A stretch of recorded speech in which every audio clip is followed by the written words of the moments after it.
በጣም የሚያሳዝንና ልብ የሚሰብር ዜና ነው እየሰማነው። ምሳሌ ታክማ ትድናለች ብለን በጉጉት እየጠበቅን ያለ፣ ነገር ግን ምሳሌ እንግዲህ ለዲና ታክማ ልትመጣ አልቻለችም። ቀደም ብላ እንግዲህ ቅድስትም ምሳሌ ነጭ ልብስ ለብሳ አይቻታለሁኝ ስትል ነበር። እንግዲህ በህልም ነጭ ልብስ መልበስ ማለት ያው የሞተ ሬሳ እንግዲህ ያው ምን የሚባለው የሞተ የሚሸፈንበት ከፈን ነው የሚባለው። እንግዲህ በሀገራችንም በህልማችን አንድ ሰው ነጭ ልብስ ከለበሰ ይሞታል ነው የሚባለው። በሀገራችን አባባልም በህልም አየን ሲባል ማለት ነው። አጋጥሟችሁ አያውቅም? እኔ አጋጥሞኝ ያውቃል ማለት ነው። እና ልብ ይሰብራል። እንግዲህ ቅድስትና ዳጣ ምሳሌና ሞገስን ለመቀበል እንግዲህ ቤቱን ፎ አድርገው እንዲሁም ቅድስት አምሮባት ተውባ ተኳኩላ እና በምትኳኳልበት ሰዓት ራሱ ዳጣ ምንድነው አንቺ ብሩክ እንዲያይሽ ነው ወይ ብሩክን ለመጥበስ ፈልገሽ ነው ወይ እንደዚህ የምትኳኳየው ስትላት ነበረ። እሷ ግን ደስ ባይላትም አዎ እሱ እንዲያይ ነው ብላ ባትላትም በውስጧ ግን አዎ ያው ለብሩክ እንዲያትና ደስ እንዲለው ስለፈለገች ነበር እንደዛ ተቀባብታ የሄደችው። ነገር ግን ተቀባብታ ሁለታቸውም ዳጣ በእርግጥ አትቀባባም። ይሁንና ደስ ብሏቸው ወደ ሪፖርት በሄዱበት ሰዓት ግን ያዩት ነገር እጅግ ልብ የሚሰብር ነገር ነበረ። ምክንያቱም ብሩክ ብቻውን ነበር የተመለሰው። ብሩክም እንግዲህ ጥቁር ለብሶ በጣም አዝኖና እነ ዳጣንና ቅድስትን ባየበት ቅጥበት እንግዲህ አንገቱን እየወዘወዘ ተስፋ በቆረጠ ስሜት ነበር እየተመለከታቸው ያሉት። ዳጣና ቅድስትም ሁለታቸውም ተያይዘው ለቅሷቸውን ነበረ የነኩት ማለት ነው። በነገራችን ላይ እንግዲህ እኛ ተመልካቾች ራሱ ልባችን ደምቷል። እኛ የጠበቅነው ነገር ቅድስት ምሳሌና ብሩክ በሰላም በፍቅር እንዲሁም ምሳሌ እየቦረቀች አዳዲስ ልብስ ለብሳ በቃ በደስታ እየፈነጠዘች ስትመጣ ነው የሁላችንም ምኞት የነበረው። ነገር ግን እኛ እየተመኘነው ሳይሆን እንግዲህ ፈጣሪ ያለው ነገር ሆኗል ማለት ነው። ያልጠበቅነው ነገር ነው የተፈጠረው። እንግዲህ ማህሌትና ዝናም ያው ሞገስ ሪፖርት መሄዱ ስለማይቀር እዛው ሪፖርት ላይ መያዝ አለብን ተደብቀን። ስለዚህ ሞገስን እዛው ሪፖርት ማስቀረት አለብን፣ ማስወገድ አለብን እያሉ እንግዲህ ሁለታቸውም ወደ ሪፖርት አቅንተው ነበረ ማለት ነው። እንግዲህ ዝናና ማህሌትም ያዩት ነገር ልብ የሚሰብር ነገር ነው ያዩት። ቢሆንም ግን የነሱ ምኞታቸው ነው። የማህሌት ምኞት ተሳክቶላታል። ስትፈልገው የነበረው ይሄ ነበረ። በእርግጥ የምሳሌ መሞት ሳይሆን እሷ የምትፈልገው ገንዘቡ እንዲያሸጥ ነበር። እሷ ያው አብዛኛውን ይሁንና ለምሳሌም ከፍተኛ ጥላቻ ነበራት። ምክንያቱም የልጆችን አባት እንድትጋራብኝ አልፈልግም፣ እኔንም እንድትጋራብኝ አልፈልግም። ስለዚህ ብሩኬ የኔና ለምወልዳቸው ልጆች በነፃነት እንድናገኘው እፈልጋለሁ ስትል ነበር ከዚህ በፊት። ስለዚህ ያው እሱ ብሩኬ ባሏ ባይሆንም ነገር ግን ምሳሌ ስትሞትን ስታይ በጣም ነው ደስ ያላት። ምክንያቱ ደግሞ ይህንን ጊዜ ስትመኘው በጉጉት ስትጠብቀው ነበረ። ነገር ግን ቅድስት ማህሌትና ዝና ብሩክ መምጣቱ በፊት ሞገስን ገለን ከዛም በኋላ ጓደኛው መቃብር ላይ ይቆማል ነበር ያለችው። ያ አልተሳካላትም። ይሁንና ማህሌት ትሞክራለች እንጂ የምትሞክረውን ነገር ተሳክቶላት አያውቅም። እናም ባለፈው በክፍል 64 እንግዲህ ማህሌትና ዝና የላኩት ሰላይ እና ሞገስ ምን ደረሱ ብለን በጉጉት ስንጠብቃቸው ነበረ። ነገር ግን አሁን ሞገስ በጣም ጎበዝ ሆኗል። ያንም ታዲያ ከኋላ ይዞ ሽጉጡን በጀርባው ሲደቅንበት ኧረ እባክህ አንተን አልነበረም እኮ ስንከታተል የነበረው ዳጣን ነው እኮ በማለት እንግዲህ ሽንቱን በልብሱ ላይ ሲለቀው፣ ከዛም በኋላ ሞገስ ስልኩን ተቀብሎ እሱን ለቆታል ማለት ነው። ምክንያቱም እሱን ገሎ ደግሞ እናት የእስር ቤት ይግባ እንዴ። በዛም መሰረት እንግዲህ ስልኩን ሲም ካርዱን ያወጣና ይጥለዋል። ስልኩን ግን ለዳጣ ሽጣ ብሩ እንድትጠቀምበት አድርጓል ማለት ነው። ያኔ ታዲያ ሞገስ ማለት ዝና በጣም ነበር የተበሳጨው። ከዛም ወደ ማህሌት ሄዶ አንቺ ቆይ ምንድነው አንቺም ሆነ ካንቺ ዙሪያ ያሉ ሰዎች ምን አይነት ማትረቡ ተንከሲሶች ናችሁ፣ ምንም ነገር የማይሳካላችሁ ብሎ ሲቆጣት፣ እሷም ደግሞ ምንድነው የተፈጠረ ነገር አለ? አረ የተፈጠረውን እስኪ በግልጥ ንገረኝ ስትለው ነበረ። ያ የላክሽው ሰው እኮ ይሄው ምንም እንትን ሳይል ስልኩን ቀምቶ ጭራሽ ምንም ሳይሳካለት እኮ ቀረ ይላታል። አይ ችግር የለም አንድ ቀን ይሳካል አይዞ ስትል ነበር እንግዲህ ማለት። እሷ ግን ምንም ተሳክቶላት አያውቅም። አቤት የማለትማ ይብሳል እኮ በጣም ለየት ያለ ይቺ ተንካሲስ ማለት ነው። አንድ ነገር ተሳክቶላት አያውቅም። ወይ ብር አላገኘች ወይ ባሏ የለ፣ በቃ ከሁሉ ነገር የወጣ ጎመን።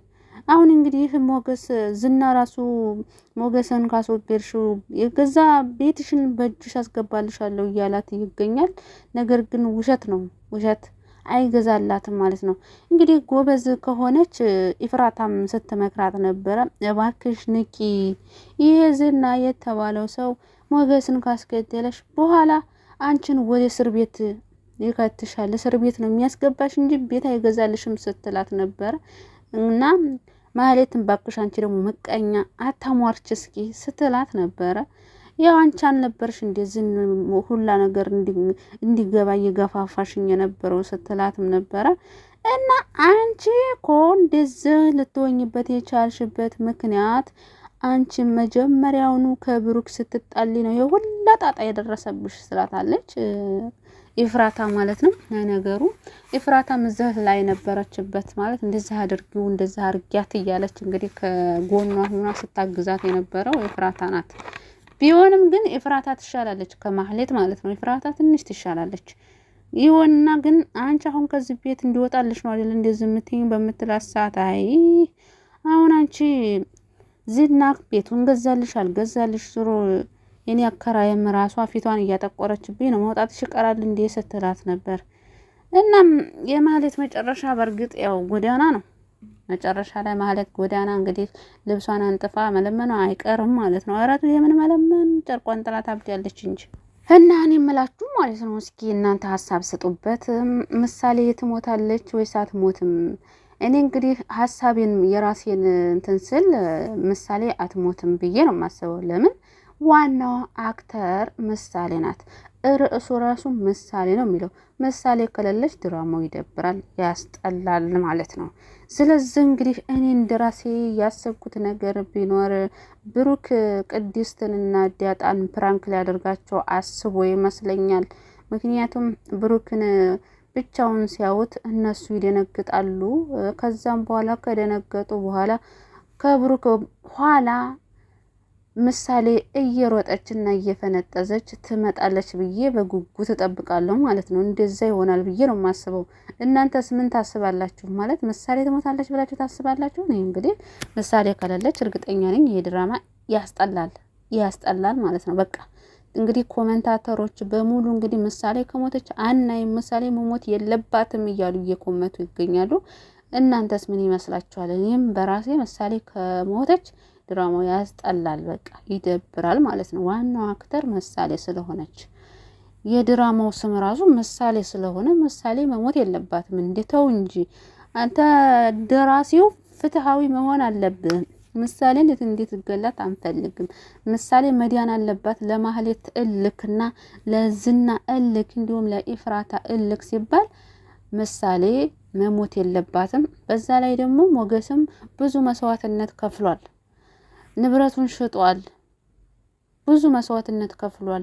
የሚወዳትን ሉላን ራሱ አሳልፎ እስከሚሰጥ ድረስ ብዙ መስዋዕትነት ስለተከፈለበት ምሳሌን እንድትድን እንፈልጋለን።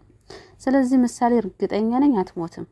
ከኋላ ፕራንክ ሊያረጋቸው ነው ዳጣንና ቅድስትን ብሩክ ማለት ነው እንጂ ምሳሌ ትሞታለች የሚል በፍጹም ሀሳብ የለኝም ማለት ነው። እናንተስ ምን ታስባላችሁ? እና አሁን ላይ ደግሞ ሞገስና ሉላ እንግዲህ ፍቅራቸውን እየቀጩ ይገኛሉ። በጣም ደስ ይላሉ። ሉላ በጣም ደስተኛ ናት አሁን ላይ ማለት ነው። እና እንግዲህ ሉላ አስተዋይና ጎበዝ ናት። እንግዲህ ከዛም በኋላ ብሩክ ነገ ነው አይደለም የሚመጣው ስትለው ሞገስ አዎ ነገ ነው የሚመጣው ይላታል።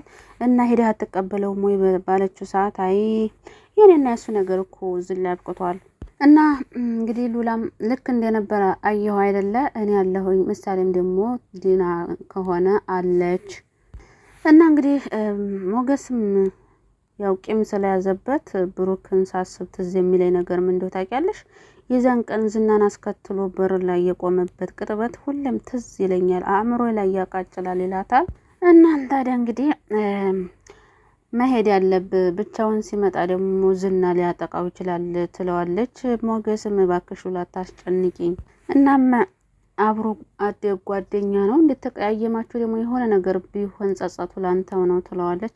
አንድ የሚገርም ጥያቄ ተጠይቋለች። እንግዲህ ሉላ ሞገስን አንተ ትልቅ ጥፋት አጥፍተህ ይቅር ብሎ አያውቅም እንዴ የሚል ጥያቄ ነበረ እየጠየቀችው። ይህን ጥያቄ ስትጠይቀው ግን አእምሮ ላይ የመጣው ማህሌትን የመገጠበት ቪዲዮና ፎቶ ያ ቅጥበት ነበረ ትዝ ያለው። በነገራችን ላይ እኔም ትዝ ያለኝ ያ ነገር ነበር። ከዛም በኋላ አዎ ይቅር ብሎኛ ቃል ይላታል። እናም ሉላ እና ታዲያ አንተ ስለምን ትጨክንበታለህ ስትለው እና ታዲያ አንቺ አሁን ሄደህ ተቀበለው እያልከኝ ነው ወይ በሚላት ሰዓት አይ ሄደህ ባትቀበለው እንኳን ተደብቀ በድብቅ ልትከታተለው ይገባል ትለዋለች። እና እንግዲህ ደስታውን ሳይጨርስ እንኳን ያ ዝናውር የሚባል አንድ ነገር እንዳያደርገው ትለዋለች። እና ሞገስን በሀሳቧ ተስማምቶ ወደ ሪፖርት ይሏል። ወደ ሪፖርት በሄደበት ሰዓት እንግዲህ ያው እንደነገርኳችሁ ብሩክ ብቻውን ነው ያየነው። እና ሞገስ እንግዲህ ለሉላ ቃል ገብቶላታል አሳልፎ እንደማይሰጣት ማለት ነው። እሷም ደግሞ ተመልሼ ወደዛ አልሄድም፣ ሌላው እንኳን ቢቀር ምንም ነገር ማድረግ እንኳን ባልችል ራሴን ማጥፋት አያቅተኝም ብላለች። ለማንኛውም እንዲያው በክፍል 66 በጉጉት እንጠብቃለን። በነገራችን ላይ እንግዲህ ምሳሌ ከሌለች እንኳን አልጓጓም ማለት ነው። ስለዚህ ፍትህ ለምሳሌ እያላችሁ መኮመታችሁን አትርሱ። ይህን ቪዲዮ ላይክ እና ሸር እያደረጋችሁ ተከታተሉ፣ አበረታቱን። ቪዲዮውን ስታዩት ላይክ እያደረጋችሁ፣ መልካምነት ለራስ ነው፣ ምንም የሚያስከፍለው ነገር የለም ማለት ነው ውዶች። ለእኛ ይጠቅመናል፣ ለእናንተ ደግሞ ምንም ቅንጣት ያክል እንኳን አይጎዳችሁም። መልካምነት ለራስ ነው የሚለውን እያስታወሳችሁ መልካምነት ተመልሶ ራሳችንን ነው የሚጠቅመን ማለት ነው። እና በድጋሚ ፍትህ ለምሳሌ ምሳሌ መሞት የለባትም፣ በፍጹም መሞት የለባትም። ቅድስት ቃል ገብታላታለች ስትመለስ እናቷ እንደምትሆን እናቴ ብላ እንደምትጠራት ራሱ ቃል ገብታላታለች።